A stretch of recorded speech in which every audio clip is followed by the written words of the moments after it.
जय हिंद फ्रेंड्स। तो हम पढ़ रहे थे कक्षा 10 की कला और संस्कृति के बारे में। कक्षा 10 की कला और संस्कृति के बारे में हम क्या क्या पढ़ चुके थे? हम पढ़ चुके थे lesson number first, lesson number second, lesson number third, lesson number fourth और लेसन नंबर फिफ्थ। आज अपन आ गए लेसन नंबर सिक्स पर। देखो लेसन नंबर सिक्स किससे जुड़ा हुआ है? लेसन नंबर सिक्स हमारा जो सिक्स जुड़ा हुआ है राजस्थान की स्थापत्य की विविध आयामों से। लगभग स्थापत्य के सभी आयामों को इसमें क्लियर करा गया, सभी आयामों को इसमें बताया गया है। जैसे कि नगर व्यवस्था के बारे में बताया गया है, जैसे कि दुर्ग व्यवस्था के बारे में बताया गया है, जैसे कि मंदिरों के बारे में बताया गया, जैसे कि छतरियां हो गई, मकबरे हो गए और इस तरीके की चीजों के बारे में बताया गया है। और देन अपने कुछ जल स्थापत्य के बारे में बताया गया, यानी स्थापत्य की जितनी भी चीजें होती है उन सब के बारे में जानकारी गिवन है। तो इन सब के बारे में अपन वन बाय वन पढ़ेंगे। लेकिन आज क्या पढ़ने वाले अपन? तो आज अपन देखने वाले कुछ नगरों की जानकारी के बारे में। आज अपन देखने वाले कुछ दुर्गों की बेसिक जानकारी के बारे में। आज का जो हमारा सेशन है ये थोड़ा सा बेसिक इंट्रोडक्शन है हमारा, और फिर अपन आएंगे कुछ कंक्रीट चीजों पर। कंक्रीट चीजें यानी कि कुछ दुर्गों पर आ जाएंगे अपन और उन दुर्गों के बारे में अच्छे से डिटेल देखेंगे। लेकिन आज का जो हमारा सेशन रहेगा, आज का जो हमारा पार्ट रहेगा इस लेसन नंबर फिफ्थ का, वो हमारा को थोड़ी सी बेसिक जानकारी, यानी कि नगर के बारे में कितने अलग अलग टाइप के हमारे नगर हैं, उन नगरों के बारे में थोड़ी सी बेसिक से इंट्रोडक्शन, बेसिक से जानकारी लेंगे, थोड़ी सी बेसिक जानकारी लेंगे। देन अपन स्थापत्य में जब अपन दुर्ग पे आएंगे तो दुर्ग में थोड़ी सी बेसिक से जानकारी लेंगे कि दुर्ग कितने प्रकार के होते हैं और दुर्ग की कोई अपनी कुछ कमिटी हुई थी 2013 के नवंबर में, तो कौन कौन से 6 दुर्गों को वर्ल्ड हेरिटेज सूची में शामिल कर लिया गया है। देन अपन अलग अलग काल में दुर्गों की क्या स्थिति थी, यानी कि हमारे अपने कालीबंगा काल के समय में क्या स्थिति थी, देन अपने मौर्य से गुप्त उत्तर काल में क्या स्थिति थी, देन अपने राजपुताना के काल के समय क्या स्थिति थी। देन थोड़ा सा बेसिक इंट्रोडक्शन कि दुर्ग में सबसे पहला स्टेट कौन सा आता है, फिर सेकंड कौन सा आता है, फिर थर्ड यानी राजस्थान का स्टैंड करता है। उसके बाद कुछ हल्का से बस ये कुछ 4 पॉइंट अपने, तो कुछ इससे जुड़े हुए कुछ 4 पॉइंट अच्छे से क्लियर करने वाले। और नगरों से जुड़े हुए कितने पॉइंट क्लियर करने वाले? तो नगर स्थापत्य से जुड़े लगभग अपन 7 प्रकार के नगरों को देखने वाले, कुछ बेसिक सा इंट्रोडक्शन देखने वाले। तो ये तो अपन देखने वाले lesson number fifth, lesson number 6 में, यानी स्थापत्य के विविध आयामों के बारे में। यानी अपन नगर के बारे में देखने वाले, अपन दुर्गों के बारे में देखने वाले। नगर में अपन कुछ 7 बिंदुओं को अच्छे से देखेंगे, 7 नगरों को देखेंगे, 7 बिंदु उर्फ 7 नगरों के बारे में थोड़ा सा बेसिक सा इंट्रोडक्शन लेंगे और लास्ट में कुछ इक्का दुक्का जानकारी रहेगी उसको कवर कर लेंगे। और यहाँ पर दुर्ग स्थापत्य के बारे में पढ़ेंगे। तो दुर्ग स्थापत्य में सिर्फ और सिर्फ 4 पॉइंट अच्छे से पढ़ने वाले। ये कुछ बेसिक सा इंट्रोडक्शन पढ़ेंगे दुर्ग स्थापत्य के बारे में और देन अपन शुरू करेंगे, कल के सेशन में शुरू करेंगे अच्छे से अपन कुछ दुर्गों के बारे में। तो आज का सेशन तो समझ आ गया अपना कि किस तरीके का सेशन रहने वाला है। तो कुछ बहुत छोटा सा सेशन रहने वाला है आज का। तो देखो आज के सेशन को शुरू करने से पहले हमेशा की तरह थोड़ा सा रिवाइज कर लेते हैं कि लेसन नंबर फर्स्ट किससे जुड़ा था, सेकंड, थर्ड और फोर्थ और फिफ्थ, ये 5 लेसन किससे जुड़े हुए थे, उनको थोड़ा सा ओवरव्यू ले लेते हैं, ले लेते हैं।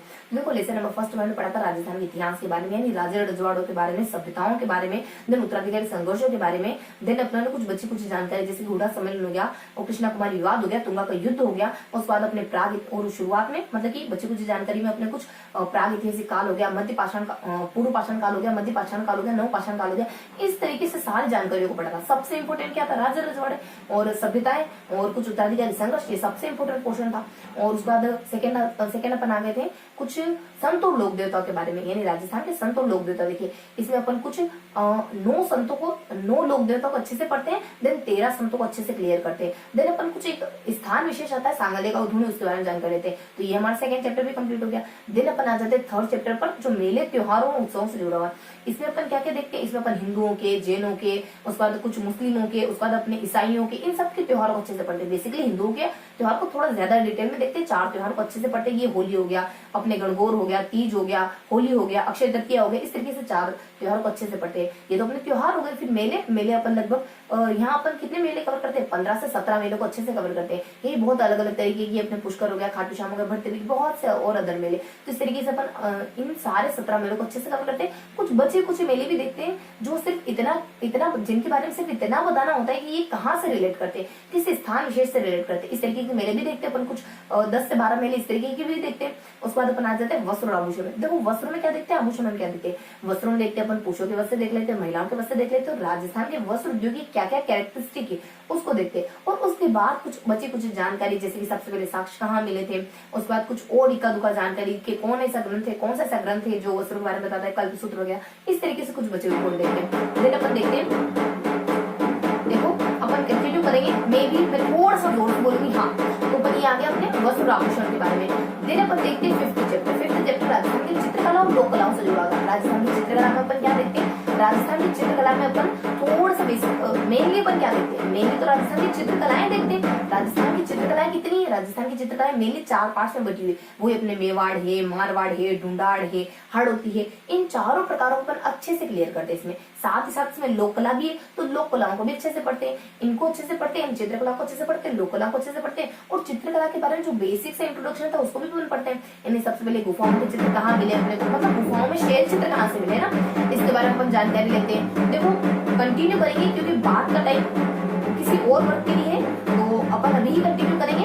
और तो अपन शुरू करते हैं ना, तो आप थोड़ा सा कॉर्पोरेट मतलब कि थोड़ा सा मेरे साथ सामंजस्य बिठाने की कोशिश करेंगे, और एक्चुअली मैं कहना चाह रही थी थोड़ा सा कोऑर्डिनेट करने की कोशिश करेंगे, ठीक है।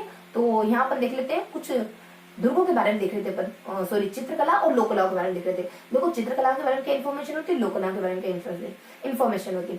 चित्रकला में वही अपन चित्रकलाओं के वर्गीकरण के बारे में देखते हैं, और चित्रकला के अलग अलग जो भी वर्गीकरण है वर्गीकरण को बेहतरीन तरीके से पढ़ते हैं, मेवाड़ को, मारवाड़ को, ढूंढाड़ को, हड़ौती को। और लोक कलाओं में अपन कुछ अपने कितनी लगभग 15 से 16 लोक कलाएं थी हल्की हल्की, कोई कठपुतली हो गया, मेहंदी हो गया, गोडना हो गया, उसके बाद अपने कुछ अपने फड़ हो गया, कावड़ हो गया, उसके बाद अपने सांझी हो गया, मांडपा हो गया, पान्ने हो गया, कठपुतली हो गया, इनको छोटी छोटी लोक कलाओं को कवर करते हैं। तो ये था हमारा अब तक का पूरा रिविजन। और आज के सेशन में क्या पढ़ने वाले अपन, ये तो अपन पहले ही डिस्क्राइब कर चुके। थोड़ा सा बता दें कि आज का सेशन चैप्टर नंबर 6 है, जो राजस्थान की स्थापत्य कलाओं के विविध आयामों से जुड़ा हुआ है। विविध आयामों को अपन कल से शुरू करेंगे, लेकिन आज अपन थोड़ा सा बेसिक इंट्रोडक्शन लेंगे नगर स्थापत्य के बारे में और दुर्ग स्थापत्य के बारे में। यहाँ पे कुछ अपन 7 पॉइंट दिखेंगे और लास्ट में कुछ 2 पॉइंट्स अपन दिखेंगे अदर जानकारी में। यहाँ अपन सिर्फ और सिर्फ 4 पॉइंट का जिक्र करेंगे। तो ये था आज का पूरा सेशन, अब तक का पूरा रिकेप। तो बिना देरी के आज के टॉपिक को अपन शुरू करते हैं। तो आज के कुछ टॉपिक है हमारे,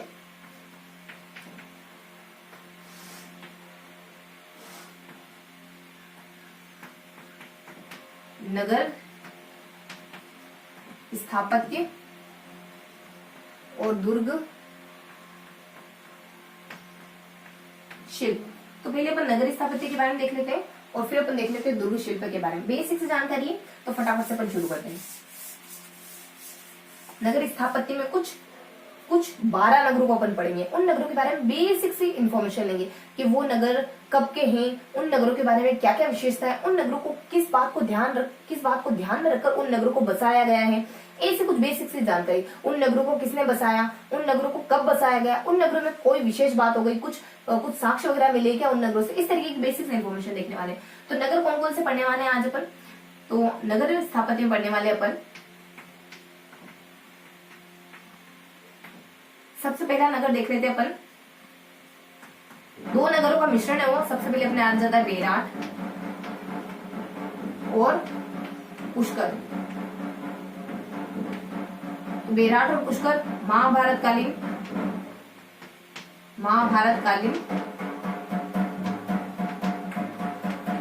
ऐसे नगर है।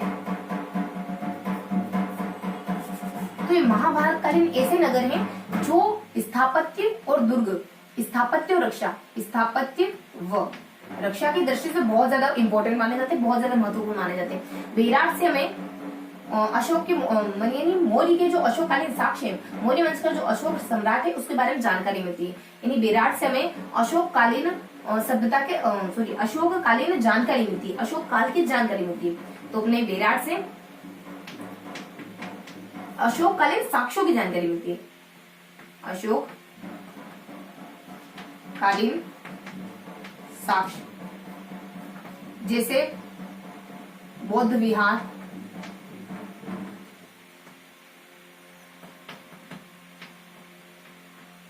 स्तंभ लेख, बस इतनी सी जानकारी होती है। बेराट और पुष्कर के बारे में दिन बता देते हैं, आहड़ और गिलोंड के बारे में। आहड़ और गिलोंड के बारे में, आहड़ और गिलोंड दक्षिणी पश्चिमी राजस्थान में इनकी लोकेशन है। देन दक्षिणी पश्चिमी राजस्थान की लोकेशन में होने के बावजूद, मतलब इनके अतिरिक्त ये संस्कृति के प्रमुख केंद्र माने जाते हैं। संस्कृति के प्रमुख केंद्र हैं ये। समृद्ध नगर व्यवस्था है इनकी, समृद्ध नगर व्यवस्था है इनकी। दिन जानकारी बता दी जाती। इसी प्रकार के यहाँ हमें आहड़ और गिलोंड में, यानी आहड़ में हमें कुछ साक्ष्य देखने को मिलते हैं। एक तो कृषि के साक्ष्य देखने को मिलते हैं। कृषि के साक्ष्य के रूप में हमें देखने को मिलता है धान कूटने के पत्थर, धान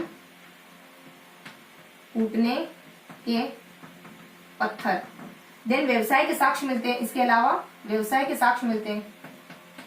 व्यवसाय के साक्ष्य के रूप में हमें मिलता है तांबे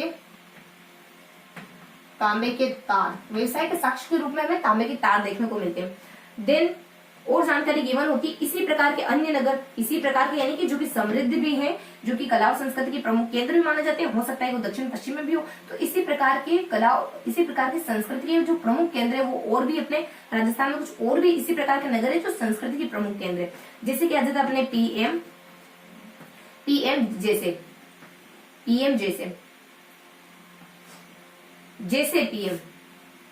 जैसे पीएम वैसे उनकी जनता। देखो यहाँ आ जाता अपने कुछ जांगल, यहाँ आ जाता अपने साल्व, यहाँ आ जाता अपने पुष्कर तो अपन पहले ही बता चुके। यहाँ आ जाता अपने मरुधन्व,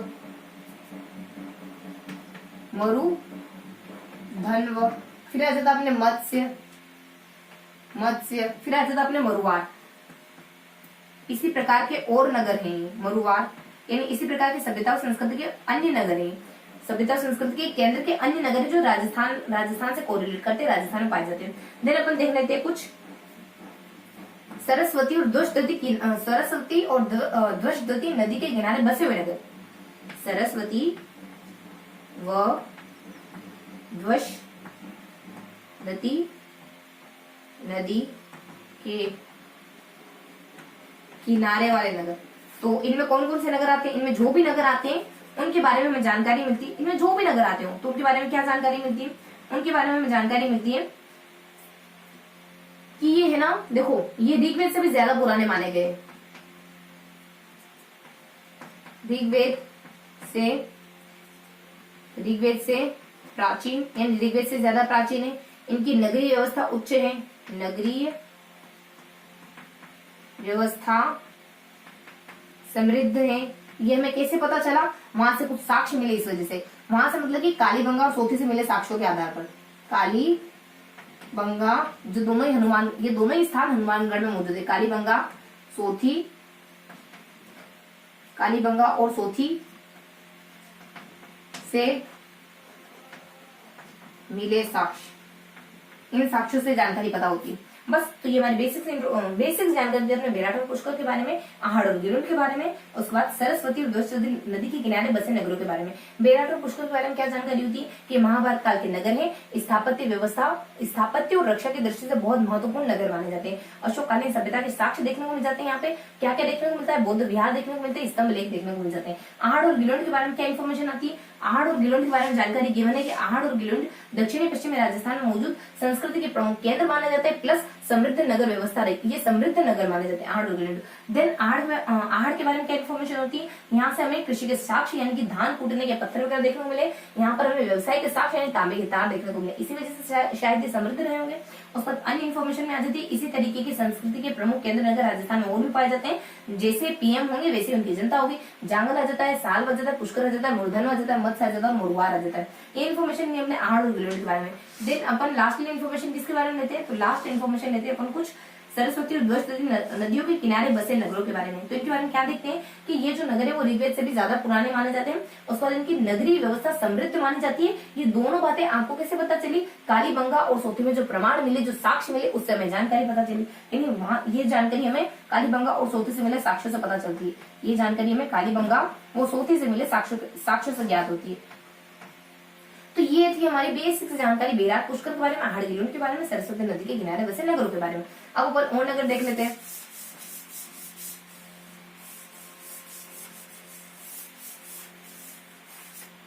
कुछ और नगर आ जाते हैं हमारे। इसके बाद आ जाएंगे अपने कुछ मेनाल, अमझेरा, डबोक, भरतपुर। इनके बारे में क्या जानकारी गिवन है कि मौर्य से गुप्तोत्तर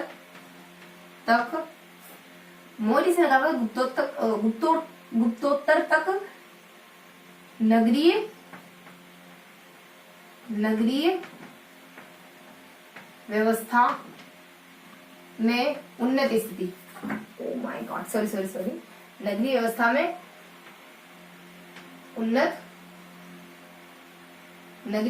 उन्नत स्थिति में थे ये नगर। मौर्य और गुप्तोत्तर तक नगरीय व्यवस्था की उन्नत स्थिति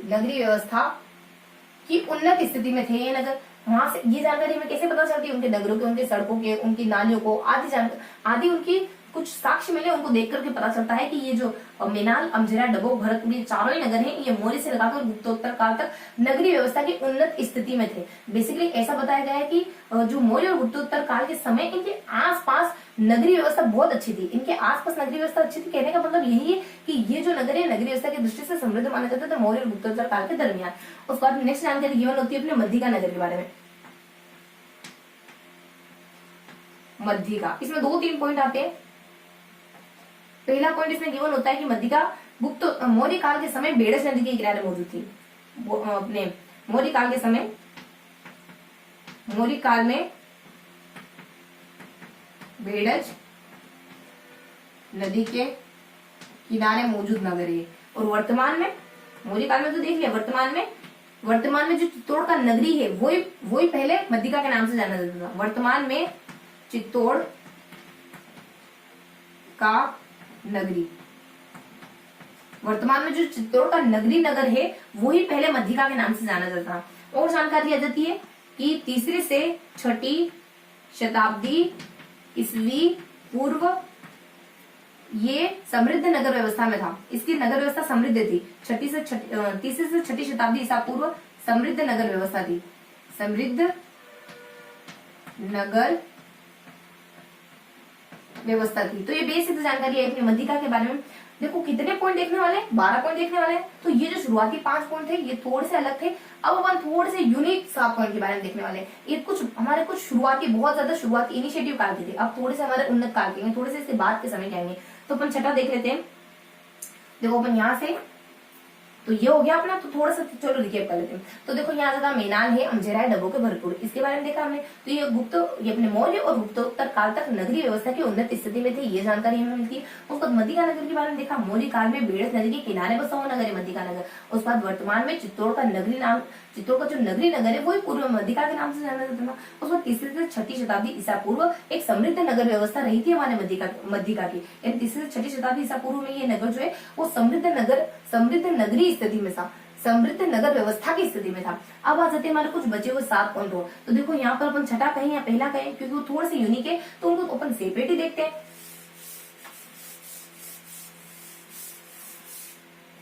तो अपन पढ़ रहे थे नगर व्यवस्था, तो उनको अपन सेपरेटली देख लेते, फटाफट से देख लेते, ज्यादा जानकारी है नहीं उनके बारे में। तो ये तो शुरुआती 5 थे ना, उनके बारे में थोड़ी सी बेसिक इंट्रोडक्शन था, थोड़ी सी ज्यादा जानकारी थी, मतलब उनकी तुलना वैसे तो ये भी बहुत कम थी, लेकिन उनकी तुलना में थोड़ी ज्यादा जानकारी थी। अब वाले नगर पर फटाफट से देख लेंगे, बहुत इजी सा नगर है। देखो अपन पढ़ने वाले बाजू के बारे में। देखो बी से आ जाता है अपने बूंदी, बी से आ जाएगा बीकानेर, फिर अपने आ जाएगा जयपुर के बारे में थोड़ी सी जानकारी है। उसके बाद आ जाएगा अपने जोधपुर, उसके बाद अपने जैसलमेर, उसके बाद अपने आ जाएगा कुछ, फिर अपने बाजू से अपने उदयपुर आ जाएगा, उदयपुर। उसके बाद अपने ए से देखेंगे अपना अजमेर, देखो यही लिखना था अपने को, तो थोड़ा सा इसको बाजू, यहाँ अपने बूंदी और ए से अपने अजमेर। क्या जानकारी होती है इनके बारे में? देखो हल्की हल्की जानकारी कि बूंदी को किस आधार पर बसाया गया? जल के आधार पर। अजमेर को किस आधार पर? अजमेर में क्या जानकारी होती है? ये अजमेर है ना, अपने पृथ्वीराज चौहान के समय समृद्ध व्यवस्था में था। पृथ्वीराज चौहान के समय समृद्ध नगर व्यवस्था थी इसकी, समृद्ध। और पृथ्वीराज विजय में इसको इंद्रपुरी से कंपेयर करा गया, यानी जो अपनी इंद्र की नगरी हो। तो पृथ्वीराज विजय में इसको क्या कहा गया? इंद्रपुरी। पृथ्वीराज विजय में इसको इंद्रपुरी कहा गया। बीकानेर के बारे में क्या जानकारी होती है? बीकानेर नगर किस आधार पर बसा? भवन निर्माण, देन दुर्ग निर्माण, भवन निर्माण है, दुर्ग निर्माण है। उसके बाद समतल भूमि पर निर्माण, समतल भूमि पर निर्माण, इन चीजों को आधार मानकर इसका निर्माण किया गया, बीकानेर नगर को बसाया गया। देन थोड़ी सी जानकारी होती है कि इसमें ना जो गांव है उनके पीछे सर लग जाता है, जैसे कि अपने बिदासर हो गया, जैसे कि अपने देखो जू हो गया, जैसे अपने जेतसर, उसके बाद बी से अपने बिदासर, जेतसर, उदासर और बिदासर, उदासर और बिदासर। उसके बाद अपने जयपुर के बारे में क्या आता है, देखो जयपुर के बारे में 4 इन्फॉर्मेशन आती है। जयपुर नगर किसने बसाया, विद्याधर शास्त्री ने 9 वर्गों के आधार पर बसाया। पहली बात तो ये आ गई, इसके बारे में 4 अच्छी सी बातें आती है। दूसरी बात आ जाती है कि इसको है ना विद्याधर शास्त्री ने 9 वर्गों के आधार पर बसाया। दूसरी इन्फॉर्मेशन होती है नींव रखने का काम जगन्नाथ ने करा। जगन्नाथ ने नींव कब रखी, तो 1727 में जयपुर की नींव रखी गई और ये बसाया। अगर किसी राजा महाराजा का नाम देखे तो सवाई जयसिंह की कल्पना थी जयपुर नगर बसाना। उसके बाद थोड़ी सी और अदर इन्फॉर्मेशन देखिए जयपुर के बारे में, तो देखो जयपुर में अपने कुछ निकासी के दरवाजे होते हैं, निकासी गेट होते हैं। तो निकासी गेट कौन कौन से पाए जाते हैं जयपुर में, तो निकासी गेट है जयपुर में। देखो यहाँ ज्यादा अपने कुछ यहाँ ज्यादा ऐसी सजी, देखो जयपुर का निर्माण हो रहा था ना, तो मैं वहां पर ओपनिंग में जाने के लिए ऐसी सजी के सब मुझे देखते रह गए। देखो ऐसी सजी, तो ए सी, उसका स, उसका जी, स और जी अपन जे कह देते हैं, जे जी। देखो ऐसे ज्यादा अपने कुछ अजमेरी गेट, अजमेरी। उसके बाद अपने सी से आ जाता है कुछ चांद पोल। उसके बाद अपने नेक्स्ट आ जाता है ऐसे अपने कुछ, एक तो अपने सांगानेर गेट आ जाता है और एक और अपने देखो स से एक सांगानेर गेट आ जाता है और एक अपने एक तो सांगानेरी, देखो यहाँ 2 होते हैं स से, एक तो सांगानेरी होता है और एक और कोई गेट होता है जिससे याद आता है मैं बताती हूँ। उसका जैसे अपने जोरावर और अपने घाट गेट, जैसे अपने को जोरावर और दूसरा अपने घाट गेट। एक सूरज आता है, सांगानेरी और सूरज पोल, एक पोल होता है सूरज पोल। सूरज के संग नहीं चल सकते अपन। सूरज तो कितने मतलब कि सूरज का समय का कितना हो गया, वो तो हमेशा रोज उगता है, लेकिन हमें तो रोज मोटिवेशन देता ही नहीं इतना। उसका देखो जोधपुर में क्या आता है, तो जोधपुर को वही अपने सेम टू सेम होता है बीकानेर, तो सेम एज बीकानेर लिख दे, लेकिन चलो डिस्क्राइब कर ही देते। ये ना भवन निर्माण के, क्योंकि इसके साथ ही बंधा है, तो भवन निर्माण के आधार पर बना। इसका निर्माण कैसे हुआ, एक तो भवन निर्माण को ध्यान रखते हुए, उसके बाद अपने कुछ दुर्ग निर्माण को ध्यान रखते हुए, उसके बाद कुछ और जानकारी, समतल तो नहीं था, बस भवन निर्माण और दुर्ग निर्माण को ध्यान में रखते हुए जोधपुर नगर बसाएगा। जैसलमेर तो 12वीं शताब्दी में बनता है जैसलमेर, और ये भी अपने जंगल के आधार पर और जल के आधार पर, जंगल व जल को देखते हुए इसका निर्माण किया गया था। लेकिन अब तो बिल्कुल वीरान है। उदयपुर के बारे में क्या इन्फॉर्मेशन होती है, तो उदयपुर को मोहल्लों में वर्गीकृत किया गया है, मोहल्लों में कैटेगराइज करा गया है, मोहल्लों में बांटा गया है। बस ये हल्की सी जानकारी थी इन 7 नगरों के बारे में। तो ये अपना देख ले, इससे पहले के जो 5 नगर थे थोड़े से ज्यादा इंपॉर्टेंट थे रादर देन, इनको तो अपन देख लेते हैं, उनको तो अपन देख चुके हैं और अब फटाफट से इनको देख लेते हैं। देखो बूंदी में क्या आता है, जल के आधार बूंदी का निर्माण। अजमेर में क्या आता है कि पृथ्वीराज चौहान के समय इसको समृद्ध नगर कैटेगरी माना जाता था। पृथ्वीराज विजय ग्रंथ में इसको इंद्रपुर से कंपेयर करा गया, इतना समृद्ध था। बीकानेर में भवन निर्माण है, दुर्ग निर्माण है, समतल भूमि पर निर्माण है और इसके जो गाँव होते ना, देखो जैसलमेर, देखो बीकानेर जैसलमेर दोनों मरुस्थलीय इलाके, तो इनके भी जो गाँव होते हैं ना वो भी मतलब कि इस तरीके के गाँव होते हैं। यानी यहाँ पर जेतसर, उदासर, बिदासर ये गाँव अपने बीकानेर और जैसलमेर दोनों पाए जाते हैं। मतलब कि बीकानेर जैसलमेर कुछ इस तरीके से गाँव के पीछे सर लगा देते हैं। ये जानकारी यहाँ पर यहाँ पे लिख लेते हैं अपन जेतसर है, उसके बाद अपने उदासर है, उसके बाद अपने उदासर के बाद अपने बिदासर आ जाता है, बिदासर। तो इस तरीके की जानकारी होती है अपने बीकानेर भवन निर्माण हो गया, दुर्ग निर्माण हो गया, समतल भूमि पर निर्माण हो गया। और यहाँ के जो गाँव है उनके पीछे सर लगाते थे। एज एग्जाम्पल देखें जेतसर है, उदासर है, बिदासर है। जयपुर नगर के बारे में विद्याधर शास्त्री ने 9 वर्गों के आधार पर जयपुर नगर को बताया। जगन्नाथ ने 1727 में इसकी नींव रखी थी। ये विचार सवाई जयसिंह का था। देखो यहाँ चोरी सड़कें बहुत ज्यादा प्रसिद्ध है जयपुर की, और जयपुर में 2 चौपड़ पाई थी। तो ये तो बेसिक इन्फॉर्मेशन अपन ऐसे भी ध्यान रख सकते हैं कि 2 चौपड़ पाई जाती है, उसका अच्छी लंबी चौड़ी सड़कें। और यहाँ जैसे अपने कुछ कि जयपुर में निकासी के लिए कुछ गेट होते हैं, तो ऐसे सजे ऐसे अजमेरी जैसे चांदपुर आ जाता, सांगानेर आ जाता, सूरजपुर आ जाता। उसके बाद अपने कुछ देखो जैसे अपने कुछ जोरावर आ जाता, घाट गेट आ जाता। उसके बाद अपने जोधपुर में भवन निर्माण, दुर्ग निर्माण के आधार पर बताया गया। जैसे में 12वीं शताब्दी में जैसलमेर का निर्माण हुआ और यहाँ के भी गाँव के पीछे सर लगा दिया जाता है। As example Jetsar, Udasar, Bidasar. और फिर उदयपुर को मोहल्लों में कैटेगराइज करा। तो ये अपना देख लिया कुछ दुर्ग स्थापत्य के बारे में। दुर्ग स्थापत्य मिल गया था, कुछ 5 पॉइंट आएंगे, उसके बाद कुछ 7 पॉइंट आएंगे। 7 नगर आए थे, 1 2 3 4 5 6 7 ये देख लिया अपने। अब मैंने कहा था कुछ स्पेशल अदर से जानकारी देखने वाले, तो देखो कुछ 2 पॉइंट अपन यूनिक से देखने वाले, उनको देख लेते फटाफट से। तो 2 पॉइंट क्या देखने वाले अपन, तो फर्स्ट स्लाइड में अपने देखा कुछ 5 विशेष नगर सेकेंड स्लाइड में अपन देखें कुछ 7 विशेष नगर, और अब देखने वाले जो विशेष बात में कह रही थी ना, कुछ विशेष अन्य बात करके आती, वो अन्य बात क्या आती है, देखो यहाँ जाती है मौर्य से लगाकर मौर्य से गुप्तोत्तर तक, गुप्तोत्तर तक विशेष स्थापत्य की विशेष तकनीक, स्थापत्य की विशेष तकनीक देखी गई है, स्थापत्य की विशेष तकनीक देखी गई है। उसके बाद अपने सेकेंड पॉइंट इसी में गिवन होता है कि राजपूत काल के समय में भी ऐसी जानकारी होती है कि राजपूत काल का समय स्थापत्य की दृष्टि से बहुत ज्यादा महत्वपूर्ण माना जाता है, यानी कि 7वीं से 13वीं शताब्दी अर्थात राजपूत काल स्थापत्य की दृष्टि से महत्वपूर्ण है, राजपूत काल स्थापत्य की दृष्टि से महत्वपूर्ण माना जाता है। उसके बाद नेक्स्ट जानकारी गिवन होती है कुछ ऐसे नगर जो राजधानी के रूप में स्टेब्लिश हुए और फिर नगर व्यवस्था के रूप में परिणत हो गए, यानी कुछ ऐसे नगर जो राजधानी के रूप में बसाए गए थे। तो राजधानी के रूप में बसाए गए 2 अलग अलग सेपरेट करके बताया गया है। तो कुछ नगर जो राजधानी के रूप में अपने राजपूत काल के समय बसे थे, कौन कौन से नगर आ जाते हैं उन नगरों में आ जाता है मे रोज, देखो यहाँ आ जाता अपने की रोज आ जाता है कुछ मे रोज ABC, ये अपनी ट्रिक होती है। तो कौन कौन से नगर है जो अपनी राजधानी के रूप में स्टेब्लिश हुए, तो यहाँ से कुछ मंडोर, उसके बाद कुछ राजौरगढ़, उसके बाद र से ही अपने रणथंबोर भी आएगा, रणथंबोर। उसके बाद मतलब राजधानी बनाने के लिए उनको चुना गया था शुरुआती समय। उसके बाद अपने ओसिया, उसके बाद अपने जैसा आ जाएगा कुछ अपने झालावाड़, झालरा पाटन। उसके बाद ए से आ जाएगा कुछ अपने फिर अपने ए से अपने कुछ ABC, आमेर है, भीनमाल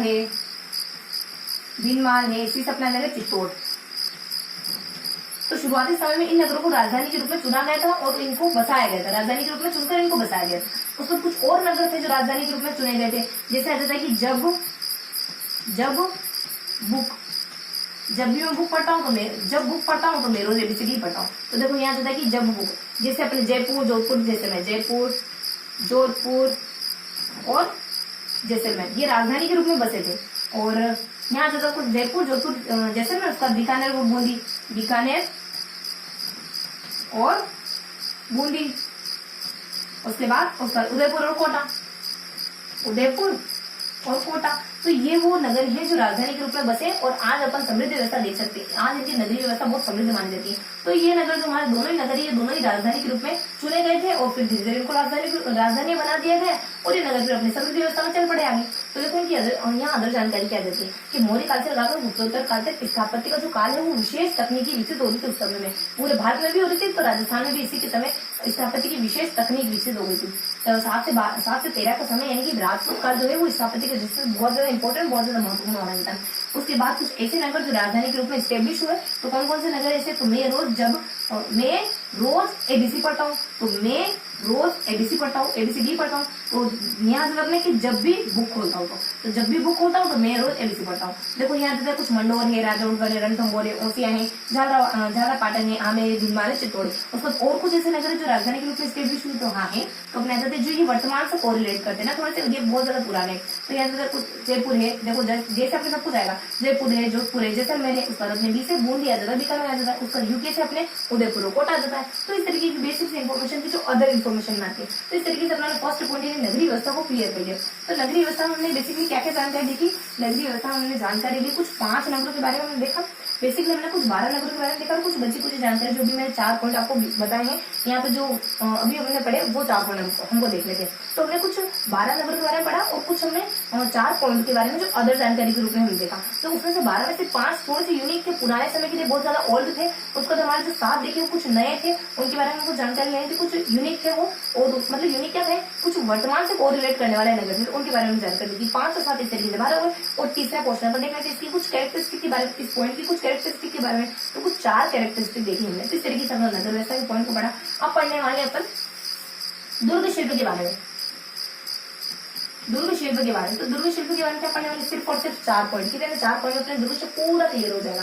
तो देखो फर्स्ट क्या क्या आएगा कि हमारे फर्स्ट पॉइंट हो जाएगा इसके बारे में, दुर्ग शिल्प के बारे में, कि सबसे पहले देखो अपना कौन सा जिला आता है दुर्गों में, महाराष्ट्र। उसके बाद एमपी यानी एमपी, उसके बाद अपने आरजे राजस्थान। और उसके बाद थोड़ी सी इंफॉर्मेशन आ जाती है कि शुक्ल नीति में राज्य के 7 अंग बताएंगे, 7 अंग, राज्य के 7 अंग, उसमें से दुर्ग भी एक है। उसके बाद अलग अलग, दूसरा पॉइंट है अलग अलग काल में, अलग अलग समय काल में दुर्गों की क्या स्थिति थी, जैसे कि हमारे कालीबंगा के समय, कालीबंगा। उसके बाद अपने मौर्य से गुप्तोत्तर के समय, उसके बाद अपने राजपूत काल के समय, और उसके बाद अपने 13वीं शताब्दी में वही राजपूत काल ही, उसके बाद अपने 15वीं शताब्दी में। बस ये बेसिक इंफॉर्मेशन होती है। देखो कालीबंगा के समय में पता चलता है कि नगरीय व्यवस्था का विकास हो रहा था, नगरीय मतलब कि दुर्ग स्थापत्य का विकास। उस पर अदर जानकारी, मौर्य गुप्तोत्तर काल में दुर्गों में जलाशय व मंदिर बनने लग गए थे। उसके बाद राजपूत काल के समय में, राजपूत काल के समय में कुछ 3 दुर्ग बहुत ज्यादा महत्वपूर्ण माने जाते हैं। कौन कौन से 3 दुर्ग माने जाते हैं, एक तो कुंभा द्वारा बनाया गया कुंभलगढ़। उसके बाद सेकेंड अजयराज चौहान के द्वारा, अजयराज चौहान या फिर अजयराज चौहान के द्वारा बनाया हुआ तारागढ़ गढ़ बिकली। अजयराज चौहान के द्वारा बनाया गया अपने कुछ तारागढ़ गढ़ बिकली अजमेर का दुर्ग, तारागढ़ गढ़ बिकली अजमेर का दुर्ग। उसके बाद अपने कुछ आ जाता है, देखो यहाँ के बताया है, सी मतलब के ए बी से अपने भाटियों के द्वारा बना सोनारगढ़ का दुर्ग। तो ये 3 दुर्ग राजपूत काल के बहुत ज्यादा इंपॉर्टेंट दुर्ग माने जाते हैं। क्या, केब, CAB केब। उसके बाद 13वीं शताब्दी में क्या हुआ, तो 13वीं शताब्दी में दुर्ग ना ऊंचाई पर बनने लगे थे। कारण क्या है उसका, क्योंकि पृथ्वीराज चौहान 1191 में हार चुके थे। इस वजह से 91 में तो जीत चुके थे, 92 में हार चुके थे। इस वजह से जब तुर्क शासक हो गया था, और तुर्क व अफगानों का आधिपत्य हो गया था, तब दुर्ग हमारे ऊंचाई पर बनने लगे थे। उस पर 15वीं शताब्दी में क्या हुआ था, जब यहाँ पर दुर्ग भूमि पर बनने लगे थे, यहाँ ऊंचाई पर बने थे, यहाँ पर भूमि पर बने थे। हाँ, और 13वीं शताब्दी में एक और बात होती है कि यहाँ पे ऊंचाई बनने लगे, तो यहाँ पर अपने कुंभा के द्वारा है ना 2 दुर्गों का जीर्णोद्धार भी करवाया गया इसी समय में। तो कौन कौन से दुर्ग थे जिन्होंने जिनका भी कुंभा ने जीर्णोद्धार करवाया, तो 2 दुर्ग थे। ये कह रहे हैं कि काश नहीं करना तो मेरे कैसे बच जाते हैं। देखो सी से अपने चित्तौड़गढ़ का दुर्ग, और एस से अपने देखो चित्तौड़ में मौजूद चित्तौड़गढ़ का दुर्ग, उसके बाद अपने सिरोही के आबू पर्टिकुलर, तो सिरोही के आबू में मौजूद अचलगढ़ का दुर्ग। तो ये वो 2 दुर्ग है जो इसी समय में यानी 13वीं शताब्दी के दरमियान कुंभा के द्वारा इनको नवीन रूप दिया गया था, इनका जीर्णोद्धार करवाया गया था। उसके बाद 15वीं शताब्दी के बारे में क्या आएगा, देखो ये दुर्ग ऊंचाई में बन रहे थे, यहाँ दुर्ग भूमि पर बनने लगे थे। क्यों बनने लगे थे, क्योंकि अपने यहाँ पर है ना मुगलों से, देखो यहाँ पे कारण था कि 1192 में तुर्क और अफगानों का शासन हमारे पूरे भारत पर छा गया था इस वजह से। और यहाँ पे कारण है अपना कि मुगलों के साथ संबंध स्थापित हो गए थे। मुगलों के साथ संबंध, तो मुगलों के साथ संबंध से क्या हुआ, हम बहुत ज्यादा सिक्योर फील करने लगे, तो हम जमीन पे आ गए। तो यहाँ कौन कौन से दुर्ग आते थे अपने बीजी, क्या आते थे BG, तो कौन कौन से आते थे, बी से अपने बीकानेर है, भरतपुर है, तो यहाँ आते अपने बीकानेर, उसके बाद अपने भरतपुर, उसके बाद जयपुर, इस तरीके के दुर्गों को उदाहरण। तो हमें 4 पॉइंट देखने थे दुर्ग स्थापत्य में। देखो अपने फर्स्ट पॉइंट देख लिया दुर्ग शिल्प के बारे में, सेकंड पॉइंट देख लिया कि अलग अलग समय में दुर्गों की क्या कंडीशन थी। अब अपन 2 पॉइंट और देखने वाले, थोड़ा सा इसको देख लेते क्या देखा हमने। तो सबसे पहले महाराष्ट्र आता है दुर्गों में, उसके बाद अपने MP है, तो उसके बाद अपने नेक्स्ट आ जाता है राजस्थान। मतलब की थर्ड स्थिति अपना राजस्थान कहाँ बिलोंग कर रहा है, मतलब की कहाँ है राजस्थान, इसकी स्थिति तीसरे नंबर पे, तीसरे पायदान पे खड़ा हुआ है। उसको शुक्ल नीति में 7 अंग बताए गए थे राज्य के, तो उसमें से हमारा दुर्ग भी एक माना जाता है। कालीबंगा, मौर्य से गुप्त काल, उसका राजपूत काल, 13वीं शताब्दी, 15वीं शताब्दी, इन सभी समय में दुर्गों की क्या कंडीशन थी, दुर्गों में क्या हेरफेर हो रहा था, दुर्गों में क्या स्थिति चल रही थी। तो देखो कालीबंगा के समय तो दुर्ग स्थापना का विकास हो ही रहा होता है, ओरिजिन हो ही रहा होता है। मौर्य और गुप्तोत्तर काल के समय जो भी दुर्ग बने उनमें जलाशय और मंदिर कंपल्सरी रूप से बनते थे। उसको राजपूत काल में क्या होता था, राजपूत काल में दुर्ग की दृष्टि से बहुत ज्यादा महत्वपूर्ण माना जाता है। और इनके समय में कुछ अच्छे 3 दुर्गों के नाम इन्होंने बताए। कौन से? एक तो कुंभा कहा जाता है, एक अजयराज चौहान के द्वारा बनाया जाता है। और अजयराज चौहान ने जो दुर्ग बनाया उसके बारे में जानकारी थी। उसके बाद में भाटियों के द्वारा जो दुर्ग बनाया उसके बारे में, तो कुंभा कमलगढ़ बनाता है, अजयराज चौहान तारागढ़ गढ़ अजमेर का दुर्ग बनाता है, भाटियों के द्वारा सोनारगढ़ का दुर्ग बनवाया गया। उसके बाद 13वीं शताब्दी में क्या हुआ कि ऊंचाई पर दुर्ग बनने लगे थे, जस्ट बिकॉज क्योंकि 1192 में पृथ्वीराज चौहान हार चुके थे, तुर्कों और अफगानों का शासन छा गया था। और इसी समय में 13वीं शताब्दी में कुछ कुंभा के द्वारा 2 दुर्गों का जीर्णोद्धार कराया गया। काश नहीं कराता, मेरे पैसे बच जाते, कहीं और इन्वेस्ट कर देगा। मैं इस तरीके से पछता रहा है मान लो कुंभा। तो अपने चित्तौड़ राज्य अपने यहाँ चित्तौड़ में मौजूद चित्तौड़गढ़ का दुर्ग, उसके बाद अपने सिरोही आबू में मौजूद अचलगढ़ का दुर्ग। उसके बाद सेकंड बता दीजिएगा 15वीं शताब्दी में क्या हुआ कि भूमि पर बनने लगे दुर्ग, ऊंचाई बोल रहे थे, भूमि पर बनने लगे। कारण क्या है? मुगलों के साथ संबंध स्थापित हो गए, तो हम अपने आप को सिक्योर कर जाएंगे, तो नीचे आ गए। तो इसी दुर्गों को उदाहरण कौन बोलते हैं? ऐसे दुर्गों को बीजी बीटू मतलब कि हमारे बीजी, तो बीजी देखो बीजी से मतलब कुछ बिकाने रहेगा, भरपूर रहेगा, जसदेवपुर रहेगा। तो 2 पॉइंट देख लीजिए दुर्गेश्वर के बारे में। अब बचे हुए 2 पॉइंट देखने हैं, तो बचे हुए 2 पॉइंट में क्या जानकारी लेंगे अपने को? बचे हुए 2 पॉइंट हमारे थोड़े से ज्यादा इंपॉर्टेंट है, थोड़े से ज्यादा टेक्सचुअल है, तो उनके बारे में अपन जानकारी लेते हैं। बचे हुए 2 पॉइंट आते हैं हमारे की 2013 की एक नवम्पन्न देश हुई, नवम्पन्न में कुछ अपने 2013 नवम्पन्न, ये अपना 3rd पॉइंट है ना। तो अपने यहाँ जाता है कि 2013 नवम्पन्न की समिति, नवम्पन्न की कमेटी। देखो नवम्पन्न की जो कमेटी बैठी थी, हाँ, तो उसमें क्या डिसाइड करा गया? तो 2013 की जो नवम्पन्न की कमेटी हुई थी, उसमें राजस्थान के 6 दुर्गों को वर्ल्ड हेरिटेज सूची में शामिल कर लिया गया था। तो दुर्गों कौन कौन से हमारे? तो आज मैं जीके पढ़ने वाला हूँ, आज जीके करने वाला हूँ, है ना। तो आज जैसे जीके करने वाला, तो कौन कौन से दुर्ग आ जाते हैं हमारे? देखो यहाँ से अपने कुछ, आज से अपने कुछ आमेर आ जाएगा, उसके बाद अपने जैसलमेर आ जाएगा, उसके बाद अपने कुछ जैसलमेर आ जाएगा, उसके बाद अपने कुछ जी से अपने गागरोन आ जाएगा। तो आज जीके करने वाला हूँ, मतलब आज मैं जीके का टर्न, तो मैं आज जीके कंप्लीट करने वाला हूँ। तो आज जीके में मतलब कंप्लीट करने वाला है ना। तो ये थोड़ी सी ट्रिकी, आज जीके कंप्लीट करने वाला हूँ। तो अपने आमेर आ जाएगा, उसका जैसलमेर आ जाएगा, उसका अपने गागरोन आ जाएगा, उसका अपने कुंभलगढ़ आ जाएगा, उसका अपने सीसा आ जाएगा, चित्तौड़ आ जाएगा अपने रणथंभौर। तो बेसिक जानकारी थी अपने कुछ 2013 की नवम्पन्न में जो कमेटी हुई थी, जो कमेटी बैठी थी, उसने ये डिसाइड करा था कि राजस्थान के जो 6 दुर्ग है वो वर्ल्ड हेरिटेज सूची में शामिल होने लायक है, तो उसको शामिल कर लिया गया। तो इस तरीके का अपना कुछ तीसरा पॉइंट था। और चौथा पॉइंट किससे जुड़ा? देखो चौथा पॉइंट है हमारा, इन दुर्गों को थोड़ा सा अपन यहाँ लिख लेते बराबर से। तो यहाँ होता है आज जीके, उसका अपने कर। तो कौन कौन से हैं? आमेर, एक बार रिपीट करोगे साथ में, आमेर है, उसका अपने जैसलमेर है, उसका अपने गागरोन है, उसका बचे हुए 3 चित्तौड़ और फिर अपने 8 से रणथंभौर। उसका नेक्स्ट 4th पॉइंट क्या है? नेक्स्ट 4th पॉइंट है दुर्गों के प्रकार। दुर्गों के प्रकार कितने माने जाते हैं? दुर्गों के प्रकार कुछ 9 माने गए। तो दुर्गों प्रकार क्या? गो, आ, प, से, जीएम।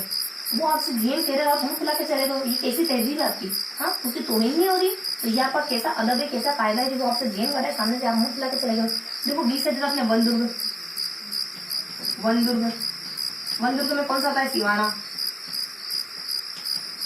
उसके बाद ए से आ जाएगा कुछ अपने एरन, ओदुक, पहले अपने ओदुक के जलदुर्ग में आ जाएगा अपने गागरोन,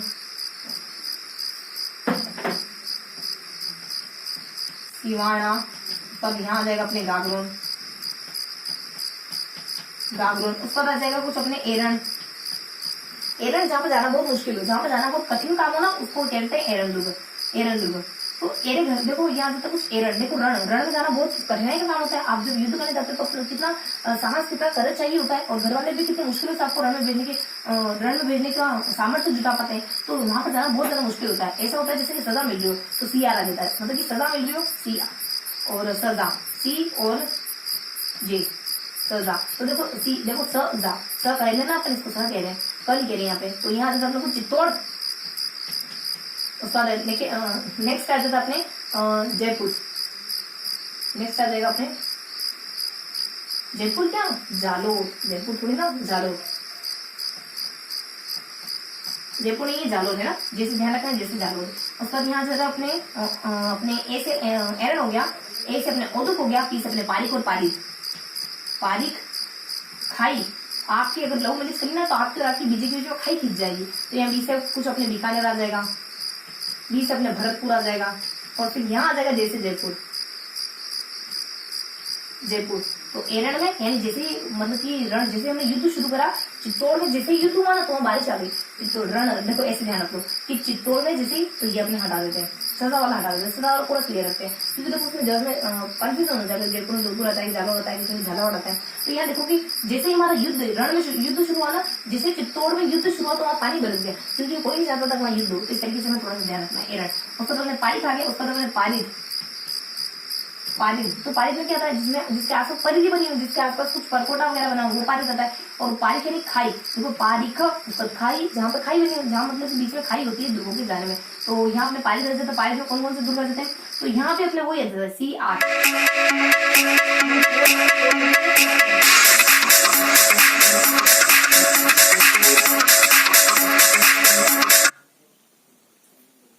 हाँ, तो देखो अपन कहाँ थे, देखो सॉरी फॉर डिस्टर्बेंस, बीच में थोड़ा सा साउंड क्रिएट हो गया। देखो अपन फटाफट अपन क्लियर करने वाले।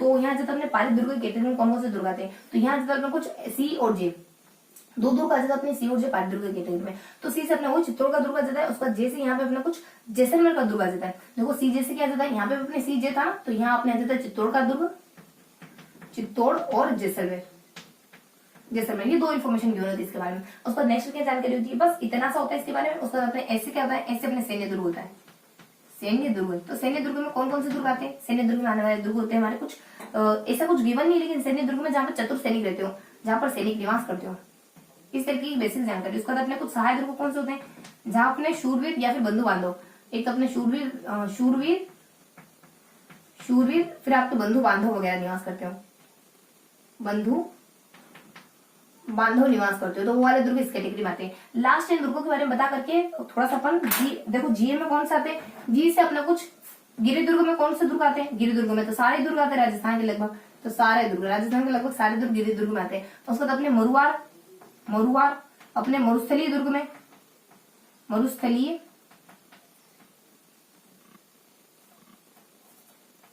मरुस्थलीय दुर्ग में कौन कौन से दुर्ग आते हैं, मरुस्थलीय दुर्ग में आने वाले दुर्ग अपने कुछ जैसलमेर का दुर्ग एकमात्र दुर्ग है, इसको धानवन दुर्ग भी कहते हैं, धानवन दुर्ग भी कहते हैं। तो बेसिक जानकारी थी अपने इन दुर्गों के प्रकारों के बारे में। अब देख रहे थे कोई ऐसा यूनिक दुर्ग है क्या जो इन दुर्गों इनमें से लगभग 3-4 दुर्गों में आता है, तो हाँ है ना, तो थोड़ा सा यूनिक है, तो यहाँ लिख लेते हैं। तो चित्तौड़ का दुर्ग देखो यार, थोड़ा सा सेपरेट जानकारी लेते हैं कि चित्तौड़ का दुर्ग थोड़ा सा यूनिक है। क्या यूनिक है, चित्तौड़ का दुर्ग अपने 4 कैटेगरी में आता है, चित्तौड़ का दुर्ग अपने 4 कैटेगरी में आता है। क्या, पाक्स, पाग यानी पगड़ी होता है ना, तो बहुवचन कर दो पाग से। देखो किसमें आता है, एक तो अपने पारिक में आ जाता है, पारिक में आ जाता है। देखो बताया ना, पारिक और पारिक में दोनों बताया। देखो पारिक में भी आ रहा है अपने यहाँ पर, यहाँ पर अपने ये देखो यहाँ आ रहा पारिक में, तो पारिक की कैटेगरी में आ जाता है। उसके बाद ए से अपने कुछ ए से आ जाता है एरन दुर्ग की कैटेगरी में। उसके बाद जे से आ जाता है कुछ पारिक, उसके बाद अपने पारिक है ना, सॉरी पाग, पारिक तो यहाँ था ना, उसके बाद पाग से आ जाता है। तो जी से अपने कुछ गिरि दुर्ग की कैटेगरी में, और एस से अपना कुछ सैन्य दुर्ग की कैटेगरी में, एस से सैन्य, एस से सैन्य। तो इस तरीके से अपना चित्तौड़ का जो दुर्ग है ना, वो 4 कैटेगरी में आता है। पारिक आ जाता है, उसको अपने पारिक मतलब कि अपने कुछ पारिक पारिध आ जाता है, एरणा आ जाता है, उसको अपने गिरी आ जाता है, उसको सैन्य मतलब कि पाक से पगड़िया।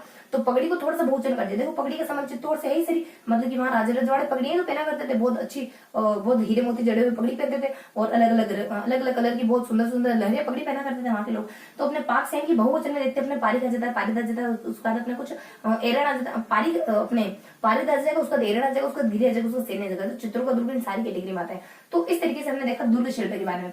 तो इस तरीके से हमने दुर्ग शिल्प को भी कंप्लीट कर लिया। देखो हमने किस किस के बारे में जानकारी ली, हमने थोड़ी सी जानकारी ली, हमने स्थापत्य के बारे में थोड़ी सी जानकारी, दुर्ग स्थापत्य के बारे में जानकारी ली, थोड़ी जानकारी हमने नगर स्थापत्य के बारे में। तो बेसिकली आज हमने क्या क्या देखा, तो फटाफट से थोड़ा सा रिकॉल कर लेते हैं कि आज के सेशन में हमने क्या क्या देखा। आज के सेशन में नगर स्थापत्य के बारे में देखा, आज के सेशन में दुर्ग शिल्प के बारे में देखा। नगर स्थापत्य में कुछ अपन 7 नगरों का, कुछ 12 नगरों का जिक्र करते हैं और लास्ट में अपन कुछ विशेष जानकारी बता देते हैं। इसके बाद अपन दुर्ग शिल्प में क्या देखते हैं, दुर्ग शिल्प में सिर्फ और सिर्फ 4 पॉइंट क्लियर करते हैं। क्या पॉइंट क्लियर करते हैं, देखो नगर स्थापत्य में क्या देखते हैं अपन, और कुछ अपन 5 तो थोड़े से सेपरेट होते हैं, 7 थोड़े से अलग होते हैं, लास्ट में कुछ 4 कैरेक्टरिस्टिक देखते हैं, इस तरीके से देखते हैं। तो अपने 5 कौन कौन से आ जाते हैं, देखो यहाँ अपने कुछ बेरठ आ जाता है, पुष्कर आ जाता है, आहट जरा गिलुंड आ जाता है, उसके बाद अपने कुछ मेनाल और अमजरा, फिर अपने कुछ सरस्वती 2 नदियां हैं इसके किनारे बसे हुए नगर आ जाते हैं। उसके बाद अपने मेनाल, अमजरा, डबोक, भरतपुर नगर के बारे में देखा। उसके बाद लास्ट अपन मध्यका नगर के बारे में देखते हैं, इनके बारे में हम बेसिक जानकारी लेते हैं। उसके बाद अपन देखते हैं कुछ अन्य नगरों के बारे में। अन्य नगरों के बारे में अपन कौन कौन से नगर देखते हैं, बाजू नगर देखते हैं, बीकानेर है, बूंदी है, उसके बाद जैसे अपने जयपुर, जोधपुर, जैसलमेर, उसके बाद अपने कुछ ऐसे अजमेर आ जाता है, उससे उदयपुर आ जाता है। इनके बारे में हल्की जानकारी लेते हैं। सबसे ज्यादा जानकारी जयपुर के बारे में गिवन थी। जयपुर को विद्याधर शास्त्री ने 1727 में 9 वर्गों के आधार पर बसाया गया।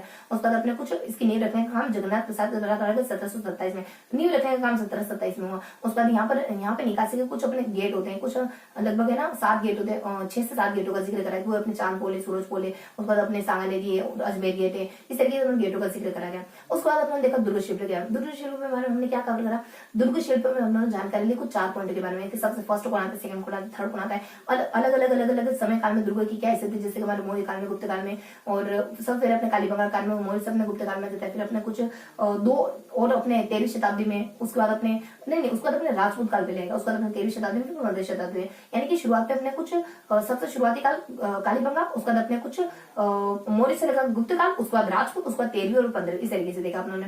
उसके बाद अपन देखते हैं कुछ 2013 के जो नवंबर में देश में कुछ समिति बैठी थी, कुछ कमेटी हुई थी, कमेटी का आयोजन हुआ था, उसमें राजस्थान के 6 दुर्गों को वर्ल्ड हेरिटेज सूची में शामिल कर दिया। ये जानकारी उसका लास्ट अपन जानकारी देखते हैं दुर्गों के प्रकारों के बारे में। दुर्गों के अपन कुछ 9 प्रकारों को देखते हैं। हमने देखा ना दुर्गों के 9 प्रकार के हमारे, कि वो आपसे जीएम करती है लेकिन आप उससे वो आपसे रोज जीएम करती है लेकिन आप ध्यान नहीं देते। कुछ इस तरीके के दुर्ग देखे, जिसे अपने देखा वी से अपने कुछ वन दुर्गा जाता है, उसके बाद अपने कुछ देखा सैन्य दुर्ग देखा, उसके बाद हमारे कुछ वन दुर्ग देखा, उसके बाद हमारे गिरि दुर्ग देखा, उसके बाद हमारे कुछ एरन दुर्ग देखा, उसके बाद हमारा उदुत दुर्ग देखा, उसके बाद हमने कुछ ये अपने ने इस तरीके का अपने लगभग 9 दुर्गों को कवर करा। तो ये था हमारा आज का पूरा सेशन। हल्के हल्के से जानकारी थी, ज्यादा कुछ जानकारी इसमें गिवन थी नहीं। तो कल का सेशन जो हमारा रहेगा दुर्गों के बारे में पढ़ने वाले हैं। तो आज का सेशन तो बिल्कुल बेसिक सा इंट्रोडक्शन था। तो आई होप आज का सेशन आपको अच्छा लगा होगा। फिर मिलेंगे ऐसे ही अगले वीडियो में, तब तक के लिए जय हिंद।